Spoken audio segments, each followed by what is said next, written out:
America पहुंचने के बाद ट्रंप ईरान पर हमला करने का फैसला कर सकते हैं। यही है वो बड़ी खबर।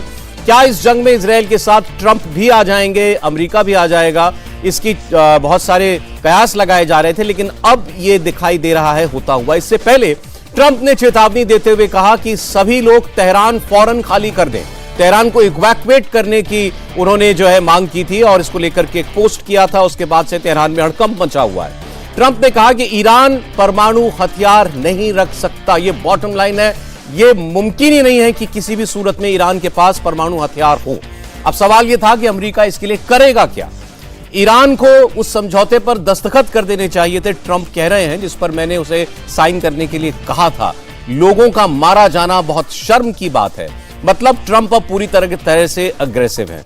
इस बीच G7 देशों में भी मतभेद सामने आया। अमेरिका के राष्ट्रपति डोनाल्ड ट्रंप ने फ्रांस के राष्ट्रपति इमैनुअल मैक्रों पर हमला बोलते हुए कहा कि मैक्रों प्रचार के भूखे हैं। दरअसल ट्रंप G7 की बैठक को बीच में छोड़कर वापस अमेरिका लौट रहे थे। इस बीच फ्रांस के राष्ट्रपति मैक्रों ने यह कहा कि ट्रंप ईरान और इजरायल के बीच सीज फायर कराने के लिए लौट रहे हैं। लेकिन ट्रंप ने मैक्रों का दावा तुरंत खारिज कर दिया और कहा कि वो सीज फायर कराने के लिए वापस नहीं आ रहे हैं, बल्कि कुछ और बहुत बड़ा होने जा रहा है। और उन्होंने कहा सीज फायर तो बिल्कुल भी ये नहीं है। अब क्या इसमें और कुछ बाकी रह जाता है पढ़ने के लिए कि आखिर ट्रंप क्या सोच रहे हैं? सुनते हैं ट्रंप की बात। Have to be back. Very important. I want to just thank our great host. He did a fantastic job. Thank you in Canada. But you probably see what I see, and I have to be back as soon as I can. I'm going to have dinner with these wonderful leaders, and then I get on the plane. I have to be back early. Israel can fully eliminate the threat that Iran poses, this nuclear threat that they pose, without the United States military help. Who said that? No, I'm asking if you believe they can. Without It doesn't. It's irrelevant. Something's going to happen. Have you spoken to Zelensky? Consider traveling to the Mideast as part of any talks if it would help broker a deal? Yeah, but I think we're doing pretty well. We're talking. You don't think We have a thing called a telephone, so we're talking. But it's always better to talk in person. Mr. President, regime change in Iran. I want to see no nuclear weapon in Iran, and we're well on our way to making sure that happens. America का ये इस जंग में Israel के साथ शामिल होना Israel के लिए क्यों महत्वपूर्ण है, उसकी हम लोग बात करें।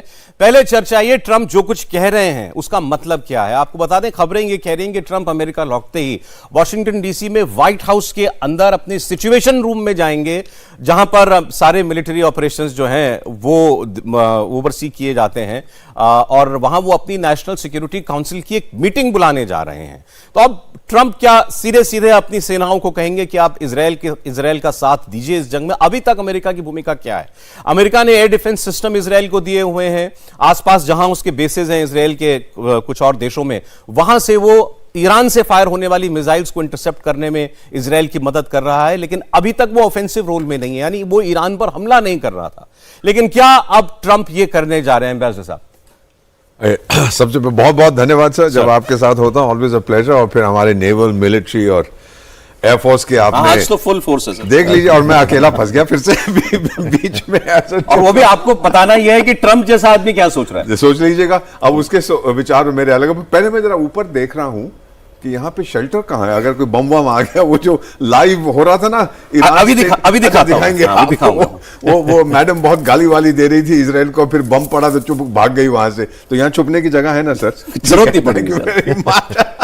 Sorry, that was an aside. अच्छा, मैसेज मेरे पास जो आपने ट्रंप का पूछा क्या करने वाला है, I am going to read out a message sir. ये हमारे जो हमारा ग्रुप है उसमें से एक ईरानियन रिटायर्ड जनरल, अब कहीं रहते हैं विदेश में, उन्होंने लिखा है, और मैं बता देता हूं कि outside the Iranian embassy in Moscow security बहुत स्ट्रेंथन कर दी है, लेकिन वो वहां नहीं है। मैंने जवाब पूछा वो कौन है? खमेनी। अच्छा, Ali Khamenei, Ayatollah Khamenei is, according to this fellow, is not in Tehran. ये कहानी सुना रहे हैं, बंकर में बैठा है, ये बैठा है, वो मॉस्को भाग गया है सर, अकॉर्डिंग टू हिम। अगर ये हम मानते, and this makes sense to me, क्योंकि ट्रंप साहब क्या कह रहे थे कि बहुत बड़ी चीज होने वाली है। अभी उसने ये भी कहा था कि खमेनी को मैं मारना नहीं चाहता, तो दफा करो उसको, वहां से हटा दो, मॉस्को भेज दो, आराम से बैठ के वोडका तो पिएगा नहीं, जो भी कैवियर खाएगा, जो भी खाना चाहता है, लेट हिम रिलैक्स देयर। और फिर मैंने जो करना है, अंदर जाके इजरायली फोर्सेस ने उसका जो न्यूक्लियर मटेरियल थोड़ा बहुत पड़ा है उसको बाहर लाना है। That is the complete D nuclearization of Iran. मेरा मानना है कि ट्रंप ये चाहता है और ये करके रहेगा। America is joining the war now. 100%। तो ट्रंप अपने बॉम्बर्स भेजने वाले हैं। बॉम्बर्स भेजने की जरूरत नहीं है, बट वो सब कुछ तो खत्म कर दिया वहां पर। मैं आपको बताऊं जो, और फिर हम तो जो चैटर सा आता है खबरों में वो बताते हैं। तो वो खबर ये है कि चाहे इनकी नतान्स की न्यूक्लियर फैसिलिटी हो जहां पर यूरेनियम एनरिचमेंट वो करते हैं, या फोर्डो की हो, या एक दो जगह और जहां पर उनके पास है। एक पहली बात तो ये कि मैं अभी सर आप पूरी डिटेल आपको उसकी दे देंगे। इसराइल ने जो हमले किए हैं बाहर से तो उसने सब कुछ बम गिरा के काफी कुछ बर्बाद कर दिया इन सब जगहों के ऊपर। सवाल यह है नीचे क्या है जमीन के। जो जानकारी है जो ईरान की न्यूक्लियर प्रोग्राम को समझने वाले लोग बता रहे हैं वो ये कि आपको अंदाजा भी नहीं है कि ईरान ने अपना ये जो न्यूक्लियर फैसिलिटीज हैं ये कितना जमीन के नीचे और कितनी बड़ी लंबी चौड़ाई में उसको फैला रखा है। एक अनुमान के मुताबिक ये जो गलियारे, हॉल्स और तमाम टनल्स वगैरह नीचे बनी हुई हैं ईरान के अलग अलग शहरों के, आप जानते हैं वो कितनी लंबाई के अंदर है? 1000 किलोमीटर की लंबाई दायरे के अंदर वो सब कुछ फैला हुआ है। 1000 किलोमीटर बहुत बड़ा एरिया होता है। अब इतने बड़े एरिया को टारगेट करना और कहां पर क्या है, बहुत अच्छी इंटेलिजेंस है इजराइल की और विश्व में मानी हुई है सब कुछ। उसके बावजूद तेहरान को भी मालूम था कि यह दिन कभी ना कभी तो आएगा, तो उसने भी उसकी तैयारी करके रखी होगी। और अमेरिका का इस जंग में जाना इसलिए भी जरूरी बताया जा रहा है कि वो जो बंकर बस्टिंग बॉम्ब्स हैं, बड़े बड़े बॉम्ब, मतलब 1500 से लेकर 2000 किलो के जो बम होते हैं, वो कैरी करने के लिए जो बॉम्बर चाहिए जिस साइज के, वो इजराइल के पास नहीं है। वो केवल और केवल अमेरिका के पास है। और अमेरिका ने अपने जहाज, फाइटर जेट्स तो दिए हुए हैं इजराइल को, वो बॉम्बिंग कर रहे हैं, लेकिन जो असल बॉम्बर होता है वो नहीं भेजा अभी भी उसने। और वो नीचे, जमीन के नीचे, कोई कहता है 50 मीटर तक भी जाकर के, कोई कहता है 100 मीटर जाकर के नीचे तेहरान, अलग अलग जगहों पर ईरान ने ये न्यूक्लियर फैसिलिटी बनाई है, वहां तक और कोई बम पहुंच ही नहीं सकता सिवाय उन बॉम्ब्स के जो इस वक्त यूएस के पास हैं। और क्या ट्रंप अब वो इस्तेमाल करने वाले हैं? बिल्कुल, बहुत ही अच्छा प्रश्न पूछा आपने। उन्होंने जैसे ही वहां से चले उन्होंने कहा 60 डेज, 60 दिन के अंदर हमने मोहलत दी थी ईरान को। लेकिन आज जैसे ही वो 61st डे हुआ, 61 दिन हुआ, उन्होंने क्या किया है कि इजराइल को परमिशन दे दी जाके अटैक करें ताकि वो उनके न्यूक्लियर वेपन्स को डिस्ट्रॉय कर सके, और साथ में अगर रजीम चेंज हो सकता है तो वो भी एक चीज कर सकते हैं। लेकिन दूसरी चीज जो बहुत महत्वपूर्ण आती है वो ये आती है कि ईरान आज तैयार है ओपन डिस्कशन करने के लिए, ओपन नेगोशिएशन करने के लिए। और साथ ही में उसने ये कहा है कि अगर इजराइल अटैक करना बंद करता है तो हम भी बंद कर देंगे।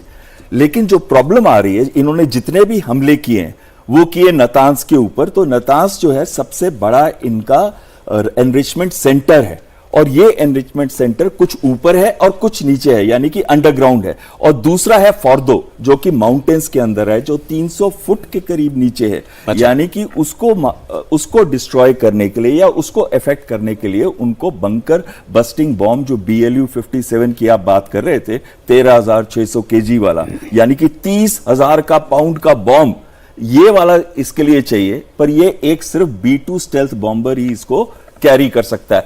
तो कहीं ना कहीं उनको B2 स्टेल्थ बॉम्बर की जरूरत होगी। लेकिन इजराइल के पास ऐसा कोई भी जहाज नहीं है, ना F-35 स्टेल्थ, जो कि इनको कैरी कर सकता है। अब आ जाती है बात कि इजराइल तो हमेशा से चाहता था कि वो ड्रॉ कर ले यूएस को इसके अंदर, लेकिन अभी तक नहीं कर पा रहा था क्योंकि अमेरिका क्रेडिट लेना चाहता था कि ये युद्ध, ईरान की न्यूक्लियर वाली जो डील है वो मैंने की है। तो वो वाली बात हुई नहीं। तो अब ट्रंप भी यही कह रहा है कि अगर आप अभी भी न्यूक्लियर डील कर लेते हो तो ये लड़ाई रुक सकती है। यानी कि ट्रंप कह रहा है मैं ये लड़ाई रोक सकता हूं, और जब तक आप मैं जो कह रहा हूं वो नहीं मानेंगे तो ये लड़ाई चलती रहेगी। और आखिरी चीज इसमें यह आ जाती है कि अगर अमेरिका इसमें ड्रॉ डाउन कर जाता है, जो कि हमेशा से इजराइल चाहता था, तो इस युद्ध का दायरा बहुत बढ़ जाएगा। क्योंकि अब जो कह रहा है ना, बड़ी चीज करने जा रहा हूं, दो ही चीज कर सकता है। या तो वो आके अपने B2 स्टेल्थ बॉम्बर, क्योंकि KCR जो 136 है इनके एयर टू एयर रिफ्यूलर्स, वो तो मूव कर दिए हैं इन्होंने। इनके B-52 bombers already Diego Garcia में हैं। अब शायद B2 स्टेल्थ बॉम्बर्स भी वहां पे मूव कर देंगे डीगो गार्शिया।